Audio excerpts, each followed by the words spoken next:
Yeah, hi. I won't start a start official, but I told them that if you're here to see me, I might as well be out on the stage while you're all filing in.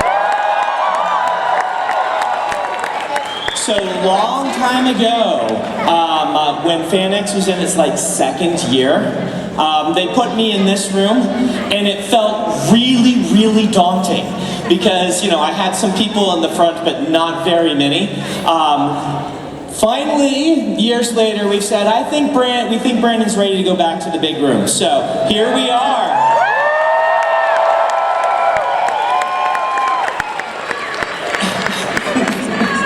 Thank you. I love you too, random citizen. They actually said that we have the biggest crowd, so we beat out the hobbits. So here's what I'm going to do today. And those of you coming in, I'm waiting to start till you find a seat, so don't worry. So I only have 37 minutes left. So we'll do this, we'll make sure that we do this relatively quickly. But there's 3 parts. First off, I actually brought some slides for you to show off some cool things like some art that we got coming up and things like that. I figured if I've got the big stage, I should prepare a little bit more. So we'll be showing off some preview art from Stormlight 5, some things from upcoming Leatherbound, stuff like that. And then we'll do a brief Q&A, and then I will do a reading for you. Yes, from Stormlight 5. I have specifically picked a passage that is not going to be too spoilery if you haven't read the Stormlight series. So if you have, then this is a very, very side character. You may even have to go back and reread to figure out even who this is that I'll be reading about. But we've got a little cameo interlude from somebody that only appeared in an interlude in the past, and I'll do a reading of you on that. It's pretty short, okay? I'm going to get started, though those of you who are still on your way in, it's totally fine, find your seats. I just want to start off by showing off some of this art. So, let's see if my clicker works. The first thing that I wanted to show you, we have the end pages for Wind and Truth. We're going to post these on our website after this panel if you want to get close-up pictures. The end pages for the Stormlight Archive have been kind of an interesting thing because a lot of people look at them and they're like, what even are these? Well, I had this idea when we were doing the early books of having the end pages be people from mythology in the Stormlight world, and so most of them have been heralds so far, and as if painted by a great master like Michelangelo, sort of their interpretation. So our end pages are going to involve 2 heralds, and we've got also cultivation and honor here at the center. So you'll be able to go see those, get close-up views on those. I think you'll enjoy having a look at those as they go through. We have Donato as one of our painters for these, and I am really, really pleased with how they look. You'll want to get the close-ups. The one of Tall has been hanging in my front room for several years, so I'm very pleased to show you those. We do a lot of work on our art, and we're really happy that you guys support us in these sorts of things. We have Wind and Truth, something you guys have been asking for a lot. We do our book bundles, right? So when you buy the book, you can buy from us the book bundle that comes with a signed copy and with things. This year we have a Chol plushie that comes with it. That's our Chol plushie. First look at our Chol. Lots of people have been asking for the Chol plushie. You guys always surprise me. I got a question earlier, I think it was yesterday, where someone was like, did you expect the stick to become the thing that would be the meme? And I'm like, no, I did not put that in there for meme potential. I just did the stick because it worked in the scene, and then suddenly it becomes the meme. Well, we were kind of surprised that what did people want? People want a chasm fiend, people want a chiri chiri, but the number one we get asked for is a chol.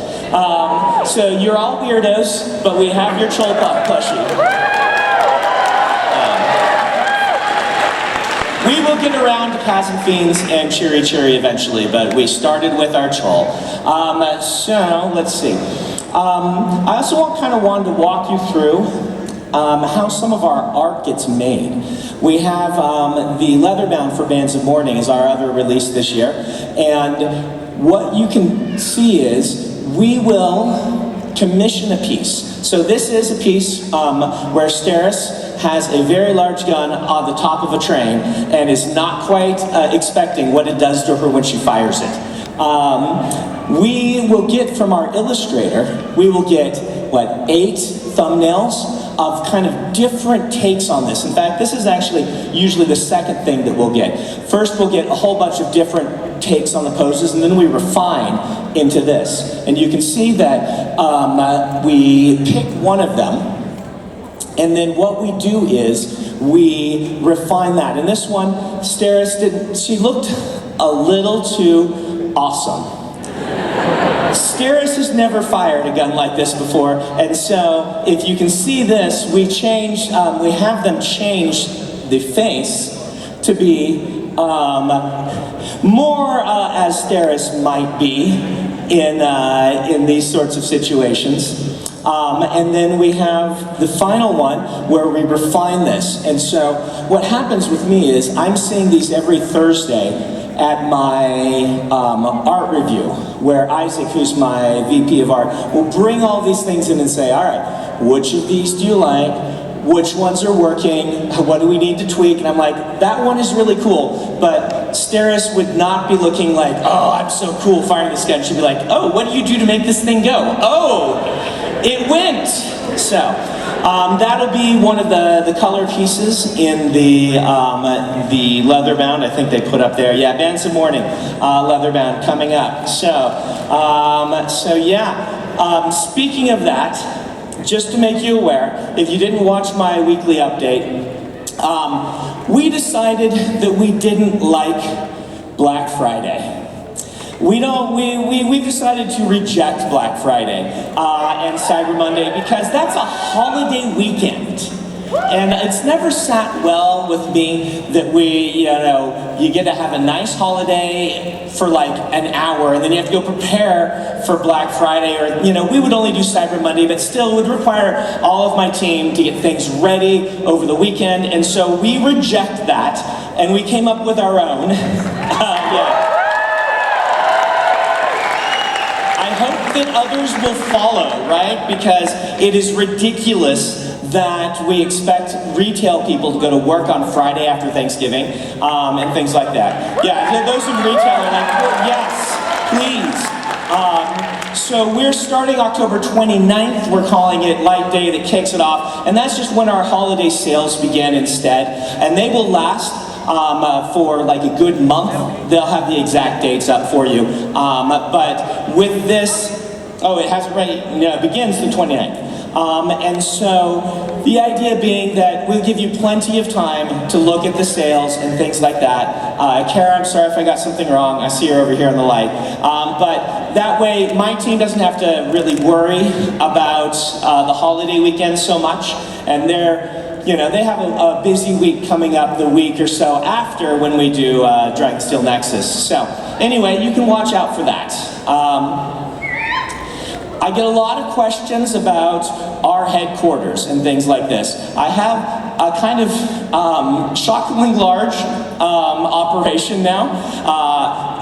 I don't know. On one hand, I'm proud that I have like these 60 people working for me. They are awesome. They do a really good job. On the other hand, I'm like, that's a lot of people so that a doofy guy can sit in his basement and write books.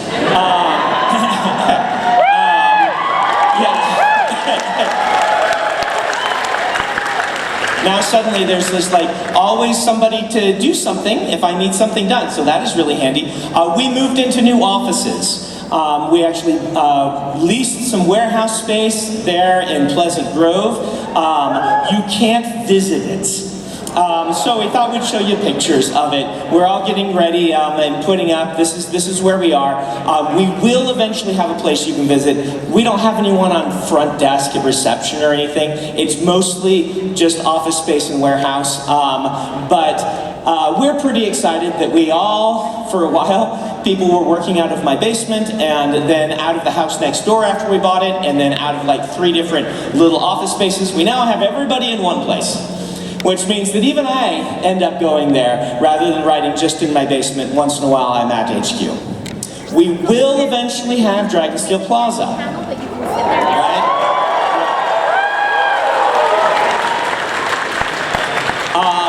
We bought land next to Evermore. I did not buy Evermore. That's Brandon Fugel, not Brandon Sanderson, who was involved in that. Lots of people reporting, Sanderson buys Evermore. No, I'm not that dumb. Did I say that loud? No, but we have land next door. We really like the people who bought Evermore. We're hoping they'll do some really cool things with it. We're going to theoretically build a bookstore next door in that strip of land right on North County Boulevard. So you can, if you feel like visiting it, you can, but it is a patch of weeds. Eventually, we will get that going and things like that. So there's just a QR code. This is the end of the slides for things that are coming up. And my plan is at future FanXs to do something like this, where we've got just some announcements. We'll refine the process. I know it was a little hard to see the art. We were worried about that when we made the slides. We'll figure out how we can do that. But that's kind of my goal for future years here at FanX. Is just bring you a little thing, show off some art, show off what we've got going on and things like that. And as we make progress on things like Dragonsteel Plaza, we will let you know and things like this. So. There you are. We can kill the slides, whoever's back there watching them. We're going to go to the Q&A portion, and I'm going to do this for about 15 minutes, all right? And then I'll do the reading. If you really want to leave for the reading, even though it's not that spoilery, because you don't want to spoil it all, that is okay. I will not be offended at all. But right now, we've got only one mic right here in the front, and we're going to be taking questions from that. I will add to the list of rules they gave for questions, try not to spoil anything. I know it's hard, but if you can circumlocute around something that might be a spoiler or something like that, we would really appreciate it. And we have a Mistborn here right at the front for us. Yeah, you might not recognize me with this on. Question for you, Brandon. How many different types of investiture can somebody use simultaneously? Because we know there are characters that are gathering different investitures. Yes. And then also I need to show you my shirt. Oh, very nice. I like the shirt. Very nice. Did you... do you have a pin for that already? That costume? Do I what? A cosplay pin for that costume? I do not. Oh, well, Becky, will you deliver a cosplay pin? If you come through one of my signing lines or things in a costume, we have the cosplay pin for you, so you do have your mist cloak on. All right. So, how many different kinds of investiture can a person theoretically use? Well, Adel and Alsim used them all at once, so it's theoretically possible to use them all. They interfere with each other, and it becomes increasingly difficult the more that you add. And that's all I'll say right now. Thank you for the question. Hey, how you doing, little Ghostbuster? I'm doing good. My question is, if you could have the Brandon Alcatraz Medry's breaking talent, what would you do first? What would I do first? If I had Alcatraz's breaking talent? Oh, I've never been asked that before. It's an excellent question. What would I do first? Let's see, what can I break that would be really, really, really cool to break? Let's see. I would do something like really weird. Like I'd try to break the water in a cup and see if I could get hydrogen and oxygen out of it. That would be really cool. I'd try to do that. I'd see how far I could push the talent and how far I could bust it.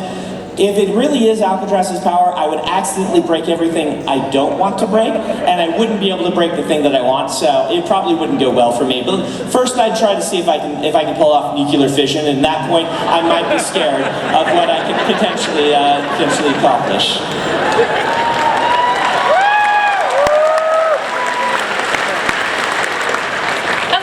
Nice to see you again. Nice to see you. My question is, as an aspiring author, I know how your own characters can surprise you while writing. So my question for you was, especially during Stormlight, but in any of your books, which characters have surprised you the most by the direction they went, how they changed the plot, etc.? Excellent question. So the way I kind of view this as an author is, I'm a heavy outliner. But I always give the characters volition, right? I don't know a character until I've seen through their eyes, and as I write, things change. I would say Adolin is the most surprising, right? And, well, there's some Adolin stands in the crowd.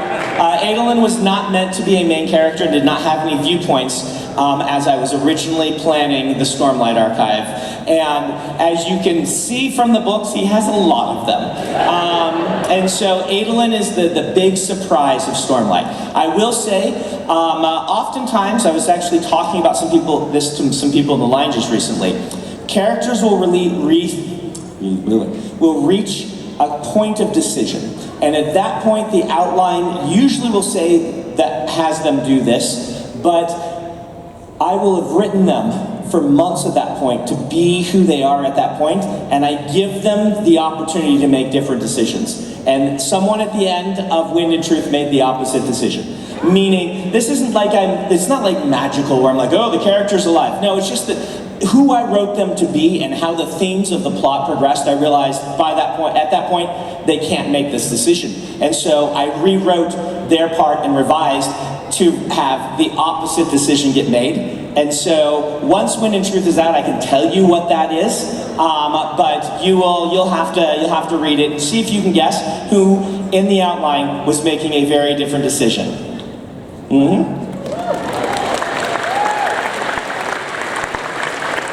Hello, another Mistborn. Do you have a pen? I do not. Oh, Becky, we need another pen. So this is, eventually we'll move to another pin. We'll have a series of cosplay pins and the idea is you can get those from me by coming through one of my lines or asking a question or something in costume. Thank you. My costumes. I love that you're in a Harry Potter costume, but you'll have to find someone else to give you a pin for that. So, going back to Alcatraz, one of my favorite series would be a great TV series. I think so as well. I heard a story, and I don't know if this is true, that you were given like a challenge, and they gave you 3 random items, and you had to make it into a book. Is that how Alcatraz came to be? So, it's not quite, but it's close. So nobody gave me them, but I was enjoying watching Whose Line Is It Anyway at the time, and I thought, can I do this myself? And I somewhere found, I went to my writing group, and I said, all right, throw things at me to be the items that I need to use for this given book. I can't remember which one it was, like 2 or 3. And they just threw things at me, and I wrote them down, and I used them all, just like a Whose Line sort of thing. So that was one of the books. I think it was number 2, because, the I am a fish thing came from that. So, yeah. Good question. Thank you. So, first of all, my daughter here is named after Vin. Well, nice to meet you, Vin. But my question of winning most spoilers are the dragons of the Cosmere compatible with the current investiture systems you've introduced, or would they even care to use them? So when you talk about dragons in the Cosmere, there's generally 2 kind of branches. So the dragons from Yolen are kind of, if you can imagine their inspirations being a little bit along the lines of Tolkien elves. They predate humans, they are very long-lived, and they act like deities to people. People actually pray to them, and they can respond through the bond by sending something very equivalent to a soothing or a rioting to those prayers, to those who follow them, to bolster them, give them courage, or to take away their fear or things like that. They are one kind of style of dragon. You will find dragons that are on other planets that have been created in their image, so to speak, that don't have some of those deific powers and things like that. And so it really depends. Is the answer. The dragons, the Yolan dragons, are not really interested in other investiture. They're highly invested themselves, and most of the magic systems they wouldn't be able to use in the same way that trying to push or pull on a shard blade wouldn't do anything because of the high levels of investiture. They just are already so full, if that makes sense, that they would not be able to use most of them. What you might call the lesser dragons, they could, theoretically.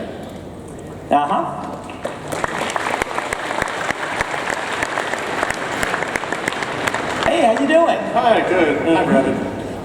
Thank you for being here, obviously. My pleasure. I was wondering, with how much research you've done into mental illness and how much it's affected the Stormlight Archives, even memes like, people saying if I was in that world, I would definitely be a Radiant. How much has that affected the relationships that you have with the people around you, having that better understanding? I sure hope that it has been helpful, right? What it does is it puts pressure on me, right? One of my children has depression, and I'm like, I have to be the dad who understands this and does it well, because if I'm not, then there are millions of fans that get on my case, right? In some ways, it's really helpful. But in other ways, I'm like, oh, I now have to put these things that I have learned and talked about into application. And that's actually kind of terrifying, right? Where it's like, I'm not a licensed therapist. I don't try to be, right? But I'm a dad, and I want to be understanding and want to be helpful. You also have to go to school. So how do you balance that as a dad and make sure, and these sorts of things? I think it has been helped. That would really be a question for my family members, and be like, does he do a better job? The thing about it is like, I want to understand people. That's one of the main reasons I became a writer, because I want to understand what it is to be outside of my head. And that's the real sort of challenge for me, is understanding. And I hope it helps me. But I don't get to say if I'm good at it or not. I just get to say I'm trying.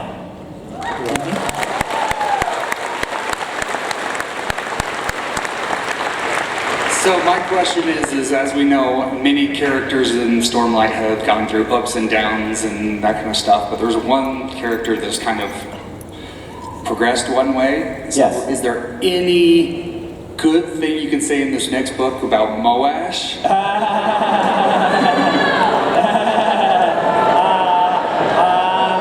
What can I say about Moash? I can say Moash makes an appearance.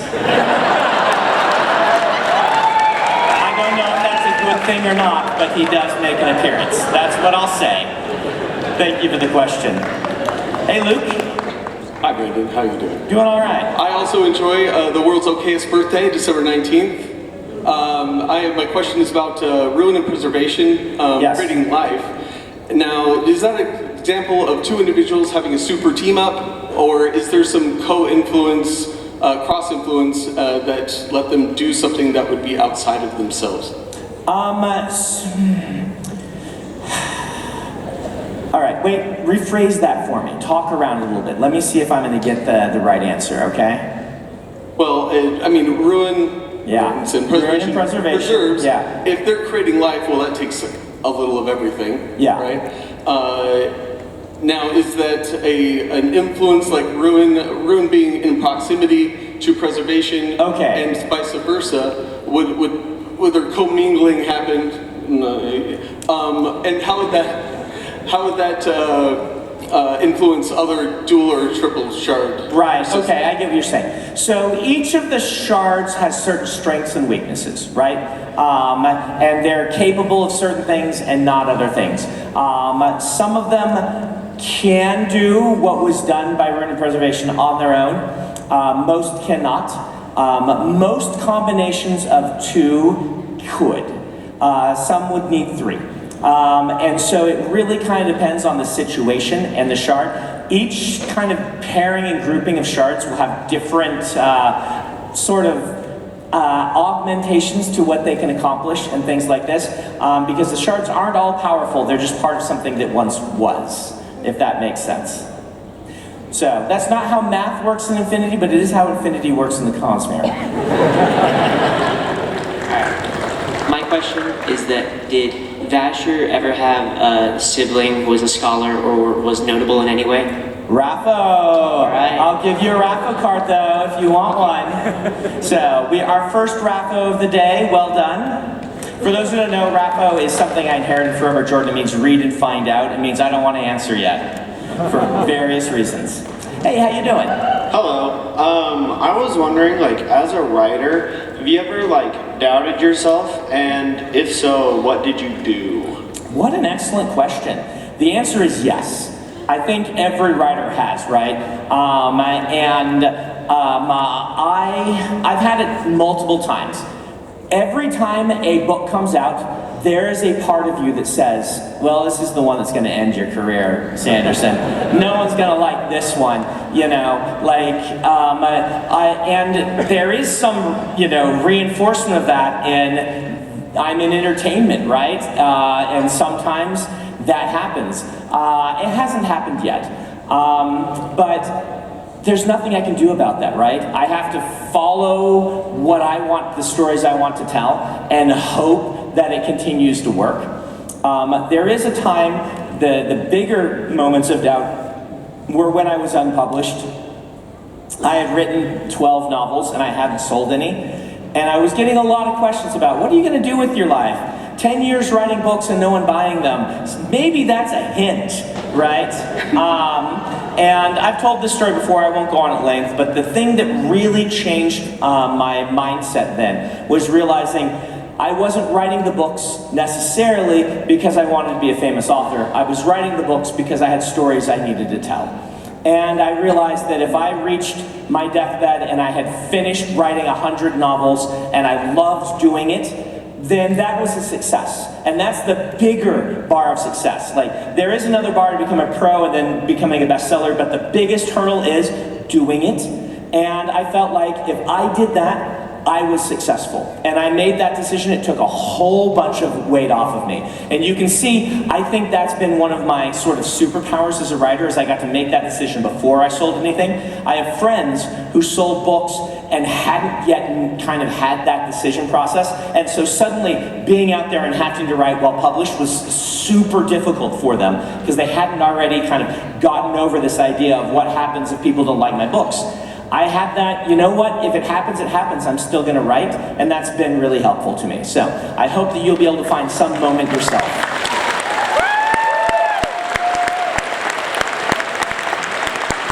All right, this has to be the last question. I'm sorry to those in line, maybe you'll be able to get me another time, but I do want to get to the reading, so this is our last question.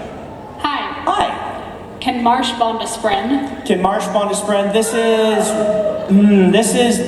possible, but it would require a little bit of a dance, but not a huge one. He could do it. Yeah, I think Mark could figure it out without too much trouble. Which one? Well, that would depend on which one's willing, right? Fair enough. I could fit Marsh into several different orders depending on how things went with him. All right.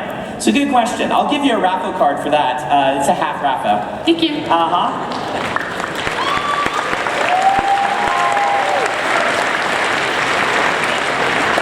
So thank you all for your awesome questions. You always have great ones for me. I am now going to go to the reading, all right?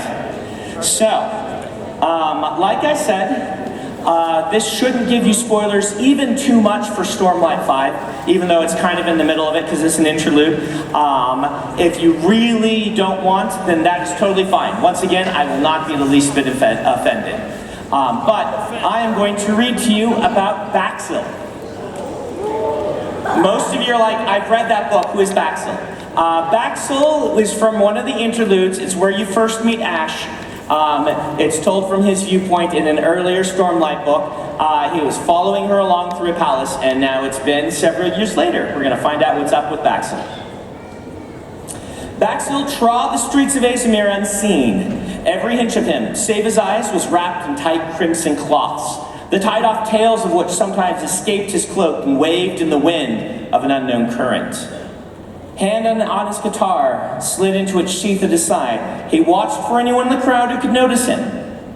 Nothing so far. Good. This was a city haphazardly prepared for war. Baxil strode through the camp, which had taken the place of the grand market. The soldiers camped in concentric rings that he was certain they thought were evenly spaced with smooth curves.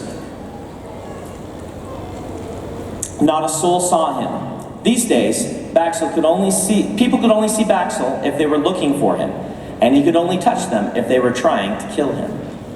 He left the camp, and for old time's sake, whispered a prayer to the prime Catasix.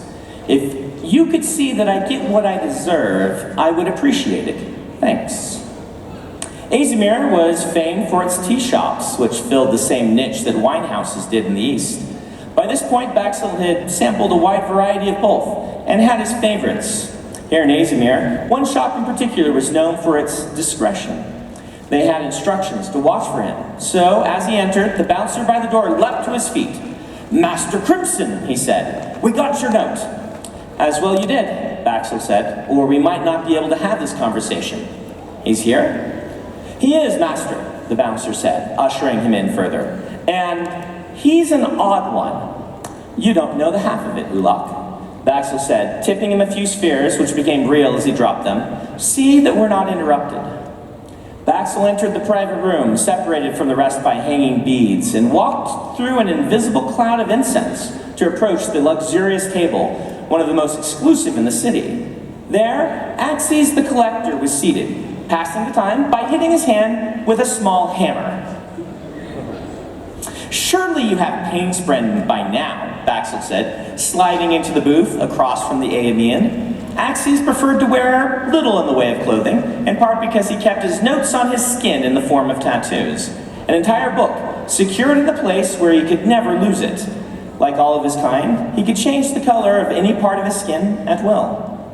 "I have Painspren, yes, of course," Axes said. "I've had them for millennia, Crimson memory. But you see, we're in the builder's quarter of the city, where men frequently hammer. There's a curious report from 152 years ago of a peculiar spren drawn to the pain of men who have hit their figures with a hammer while aiming for a nail. If one were to search for that specific spren, this would be the place." "And you believe this report?" Baxil asked. "Hardly," Axes said. "It was almost certainly a joke." He then hit his hand with a hammer. He winced, tears leaking from the corners of his eyes. "Tell me honestly," Baxil said, leaning forward. "You enjoy the punishment, don't you?" "What kind of deviant would enjoy this?" Axes said. Then hit his thumb square on with the hammer. "Then why?" "Pain is fleeting. The thrill of accomplishment is eternal." Smack. "Yes, almost certainly a joke." "If the prime Catasix should allow," Baxil said, relaxing on his bench, resting one arm across the top, "I should someday like to understand you. At least I," Axes said as the cups arrived, "can taste my tea." He took a sip from his, then eyed Baxil from over the rim. Baxil sighed, but did as expected. He held his hand out over the tea, feeling the heat of the steam, and imagined. People throughout the tea house enjoyed their drinks, especially the stark black Jeremon tea, as they provided for him. Bitter, sharp, like drinking the venom of something aggressive. This was tea that fought back. Such things had a life of sorts, not the individual cup so much as the concept of tea. With this many people thinking about it, savoring it, contemplating it, Baxil could taste it, and remember what it had been like to drink. During a time that seemed so distant, yet so familiar all at once, before his blessing and before his curse. Today, a great number of people thinking about the same thing let him feel the bitter tea on his tongue as he sat with his hand over the cup. "You're sure you're not a spren?" Axes asked. "I'm putting you in the appendix regardless, you understand." Baxil smiled. "You brought my bandages?" Axes placed them on the tabletop, red-wrapped, prepared in the most special of ways as Baxil needed. The key to his survival. In turn, he placed a gemstone on the table. He was not his friend, but they did find him fascinating. Axie snatched it up and peered at the little friend inside. Better to find them in the wild, he mumbled, but this will have to do. Little friend, how elusive you've proven. Baxel took the bandages and slid them into the pocket of his cloak, then rose from his seat. She's here in Azamar, by the way, Axes noted. She? Your old employer, the Herald. Shalash. He'd known her only as mistress during another life, had been rather infatuated with her, and maybe had never stopped. How? He asked. I thought she was at the Tower City. No, she went with the Alethi army on campaign, Axie said, still inspecting his gemstone prize. I think their king wanted to interview her. At least that's the impression I got when I chatted with her. They took the other one, too, the big fellow, to the fight for Emil. They're back now, though, tucked away in an Asia's hospital. I believe her king has mostly forgotten about her. Here, in the hospital, he could go see her. Baxel pulled his cloak tight. No, not like this. Best get out of the city, Axes, he said. I think dark times are coming to Azamir in the days ahead. Yes, Axie said. I concur. Axie would stay, of course, hunting the rare spren of enraged passions during war. Well, the Amian had proven resilient, while Baxel himself always felt like he was one calm breeze away from dissipating, like smoke from a dead fire. So, one hand on his guitar, he left a few spheres on the table as payment and continued on his quest, hoping that someday he might be able to enjoy the simple pleasure of sipping tea once again. And there we are.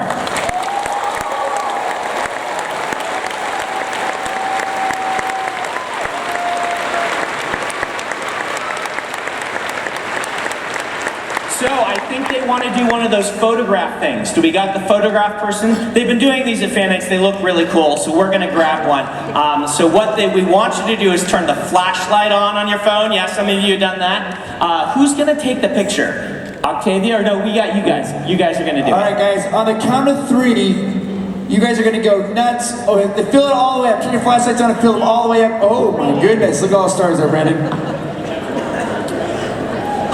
All right, guys, on the count of 3, I want you to go nuts. Ready? 1, 2, 3!